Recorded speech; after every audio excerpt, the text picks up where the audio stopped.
Аратан Тэнгэрийн ертөнцөөс хүмүүн болон мэдлээд хүмүүний махан бие дотор амьтан болон аратан хоёр арсалдан явсан түүхтэй. Амьтан болон аратан хоёр арсалдан тэрсэлдээд хэдэн мянган хаврыг дүүжээлэн туучин ирж аратан химээх зүйл архирж нэгэн бархираад хүмүүний хорвоог үүмэн сүйтгэл болохоо байх нь ертөнцөд аратан байдаг. Хүмүүний хорвоогийн хамгийн айхтар аратан хүмүүн та өөрөө. Дэлхийг нэгэн хайрладаггүй, дээд тэнгэрээ нэгэн таньдаггүй, өөрийгөө нэгэн инэрдэггүй. Өнгөд хорвоод мэдлэг үрсэ нэгэн ивэдэггүй. Харуулсан их ертөнцөд жин яваа хүмүүн та хүмүүний ертөнцийн аратан ажээ. Өндрийн дээд өндөрт хүрсэн атлаа, эрдмийн дээдэд гэгээрсэн атлаа, эргэх хорвоогийн жамыг нэгэн дагсан атлаа, жимээ даган нутгалсан хүмүүн атлаа, та аратан ажээ. Аратан гэдэг ертөнц ам бие үл хайрлан тэрсэлтхийн нэр. Аратан гэдэг өсөглөн мэд тэмцэлтхийн алдар ажгуу. Хорвоогийн хатуу хөтөөгээ хүмүүн заяанда мэдлээгээд хүн та дайлжиг үртэн болохгүй. Эдэж уушандаа баригдаад эрхэлж наадхаас өөрийг дүүргэхгүй хүмүүн харин аратан болдог юм биз. Төрүүлж торниулсан балчраа хайр найргүй занчих нь аратны нэгэн авир. Төрүүлж өсгсөн үрээ амьтнаас дор хүмүүжүүлэх нь аратны нэгэн зам билээ. Хөрс талтан дэлхийгээ сэндийчин ухаад өнөө маргаашаал дүүргэж байвал жаргал химэн сэтгэх нь аратан хүмүүний өлсөглөнгөө барь дийлхэ байсан авир химэх зан юм. Хаа таарлцсан бүгдийг дуустал нэгэн ховдөглох, өөрт таарлцсан бүгдийг шунхаарч нэгэн татах, шунаг нэгэн заяаг аратан гэдэг ертөнц үүсгэсэн юм. Далдын их ертөнцөө сүнсгэл их биеийн шунаж нэгэн ховдөглох үйс үе олон хар муу зүйлсийг дагуулн дуутах нь аратны их сүргэлэл. Амьтаа бүгдийг хайрлан дээдэлдэг үйнэ. Өөртөө хэмээх эдийг түн авч байвал болох нь тэр гэдэг аратны их үлсгэлэн зан. Амьдралынхаа хатууг туулчлаа хэмээгээд баясаж нэгэн суух нь аратан хоолоо идээд амар жимэр нойрсох нь тэр. Хөндлөн хайрлан энергийг мэддэггүй хүмүүн та аратан ажээ. Өөрийгөө л болгож байвал үлсгэлэн барсаж. Өөрөө л надад хамаагүй гэдэг сэтгэл аратныг бие оторлох ёс. Хорвоогийнхон сайхан бүхэнд шунах нь аратан их өлнөд өлсөглөн авир. Аратан гэдэг хорвоогоо хайрлаж чадхаан байвал, хүмүүнийг инэрч чадхаан байвал, өөрийгөө хайрлаж чадхаан байвал ирээдүй төр хөрс минь надад хамаагүй. Үрс минь юу идэж уух нь хамаагүй. Үрс минь юун дээр ирхэлж наадах нь хамаагүй гэдэг өн гаргаа бодсон өөрийн биеийн амраа харсан аратан нэгэн авир. Аратан гэдэг зүйл архирж нэгэн догшорхороо өлсгөө нэгэн байхаараа өөрийн хүүхдээ эддэг. Өөрийн үр зулцгаан зоогддог хамгийн айхтар зүйл. Мөн та аратнаас дутгааргүй байна. Хүмүүн та аратан мэтэр оршин бай.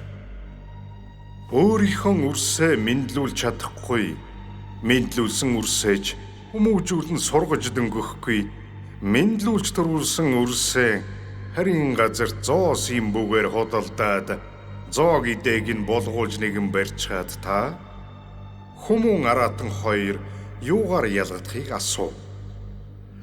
Өөрийн мэдлүүлсэн үрсээ сурах насанд нь хүмүүжин боожих цагт нь өөрийнхөө энэ үрсээр зоос юм бүхөө өлгөөд балчир биед нахтах үйлийг дүүргүүлчгээд идэ ундааг минь олж авчир хэмээн өндөр дуугаар захиран хүмүүн та аратан лугаа байна.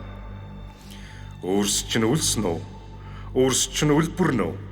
Үүрс чин зовно. Төрүүлж өгвөл болоо гэсэн шиг тэнэглэн мунхан суух чинь араатан мэт байна. Өндөр тэнгэрээс аяагдсан хүмүүн өргөн дэлхийдээ дальжиг үртэн байх учиртай. Өнгөт хорвоо дэлхийд мөнх хөх тэнгэрээрээ ухаанд нэгэн мэдлгээрээ хүчээ аван дүүлэн нисэх дальжиг үртэн байх учиртай. Тэрнээс биш араатан байх учиргүй. Тэрнээс биш амьтан байх учиргүй. Мэдлэг боловсрлоо оюун тех тарих уурагт үннээ өөрийн энэ биеэ хүмүүнжүүлж чаддгүй үрс өдгөөгийн ертөнцөд араатан болж байна. Өндөр тэнгэрээс аяагдсан уратлаа өргөн дэлхийд эд өнг мөнгөн шунаад эдлэл хэрэглэл зүйлд шунхааран хоосрон ховдоглоод хөх тэнгэрийнхээ ертөнцөөс бууж ирснээ таньж мэдэхгүй өнгөдөх ертөнцийн хаан аятай авирлаад мөнх орших мэд эдэндээ шунаад мөрөн гол усыг бузарлан бохирдуулан араатан авираа дэлгэнэм. Хүмүүнээ дээдэлдгүй хөрс талтан дэлхий болж хүмүүн нэгнээ хайрладгүй араатны их үлгий болж сархтад шунаад зоосын бүндээ автаад мунхаг бодолдоо хөдлөгдөөд бүгдийнхөө их сургаалыг умартаад өнөд хорвоод өвдөж зовх үлээрэл дүүрэн уяатай байх юм. Хорвоо дэлхийнхэн хүмүүний дотор байх араатнаа нэгэн хөтлүүлэн бадрааж унчаад өөрөө өөрийнхөө ааш авирыг олохоо байгаад өөрөө өөрийнхөө учиг үннээж мэдхээ байгаад хөхрөн дүний алдах хорвоод хүмүүний их ертөнцид араатан дүрээрээ авирлаж байгаль ижигээс хүйтгэхэд бардам орших ертөнцөө буруу туулан нэгэн нурaan самууруулчаад булаа булхаа буулхаа гуравтаа захируулж нэгэн суужгаад харин гүрний бодолд хөтлөгдөн нэгэн идүүлчгээд идэж уухаараа хорлогдоод ирэх ямбараа диндээд инээж байх үрс хомсдож баясан гилаах үрс цөөдөж торгомгор алаг нүдэндээ тоонод дөрвөлжин өргөөндөө доглон нулимстай хүүтэн дэрэн дээрээ нойрсох үрс илбэг байх юм. Ноцоорон унтах нойрмиглэн ивших өөхөн бөмбөл аятай хийсэн үрс хорвоо дэлхийд өвчин гэдэг зовлонгоор ороогдоод хүмүүнийхээ ухааныг олхоо байж. Нэгнээ барьж идэх тэмцэлтэн тулалдах араатан аятай нэгнийгээ үг үйлдэлээрээ залгаад идчих юм. Нэгнийгээ үг хэлээрээ гүтхэн гутаагаад сэтгэлд нэгэн нулимстай сэрх идэх бодолд нь зовлонтой болгон оршоох юм. Халаг. Үрс минь үлдчихв. Араатан ертөнцөөрөө дүүрэн хорвоо ноёлно. Ан амтан их хэрэг цуглаад оршоод байна уу? Цуутай их тэнгэрийн үрс өдгөө харин дайлжиг үртэн биш араатан болж хүмүүнээ хөнөөж хорн дутуулаад хорлон төвлийг дүүргээд хохмо толгойг нь буруугаар хөтлөөд хан хорвоо дэлхийд араатан их байна. Хүмүүн дүртэй араатан их байна. Эдээрийн өрсөлдөж ирэх ямбараа уралдаж зоосын бүгээрээ тэнгэр тутал нэгнийгээ өргөмжилж эдтэй эрдэнэстэй хорвоо дэлхийн хаан болдог зүйл араатны ертөнцид ноёлном.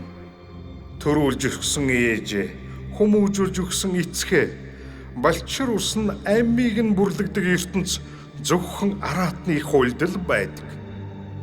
Авдраар дүүрэх ертөнцтэй шунан багтаад айлдан хилэх хараан зүхэг үгсээ дээд мэд шүтээд махан биеийг нь хордуулах эдээ ундаага эрхэм дээд нь химээ нэр идэн өргөөд номтоо мэдлэгтэйгээ боолоо болгон боолчилчхоод боолхаа булаа гурыг хаан мэд өргөчхөөд ард нэртэй үрсэн араатан болж төр гэдэг нэртэй үрсэн түмэн их авиртай араатан болж махан бие зоосын бүгээр худалчаад маргааш түүний дараах гаргаа хараад болгоод суух мунхаг үрсэн араатан гэдэг нэрдээ нийцэн.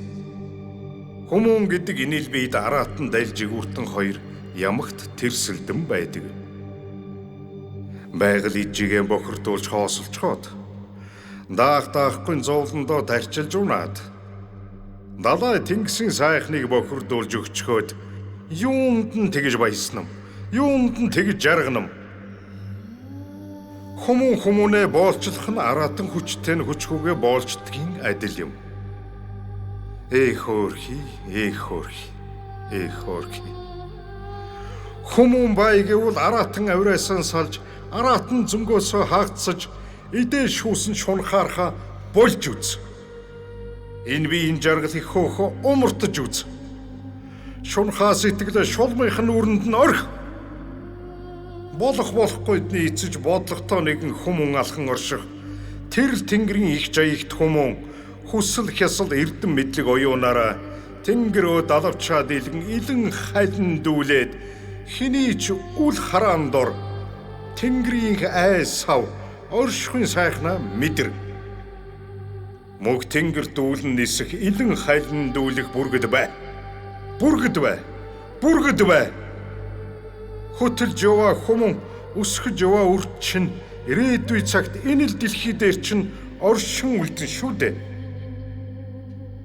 Хүмүүн заяанасаа мордоо дараагийн нэгэн төрөлдөө буугаад ирэхээр дэлхий ижи чинь чамайг тосон авна.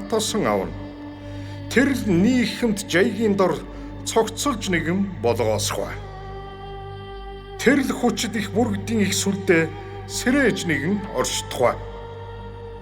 Өөрийн биед чинь аратан дальжигүртэн тэрсэлдэн буйг санаж, аратан гэдэг чинь хэн билээ гэдгийг гарга болгонд өөртөө сануулan болохгүй динсээ учиглан зааглаад өнөө маргаашаа зэгцэлж нэгэн тунгааж жайгал. Тэнгэрийн үрс аратан байгаагүй. Тэнгэрийн үрс харин мөнх тэнгэртэй элэн халин дүүлэх хүчит шонхор бүргэд байсан юм. Боолчлын их нийхмээс салж тэнгэрийн нийхэмд нийцэхгүй. Хүмүүн та араатна уу?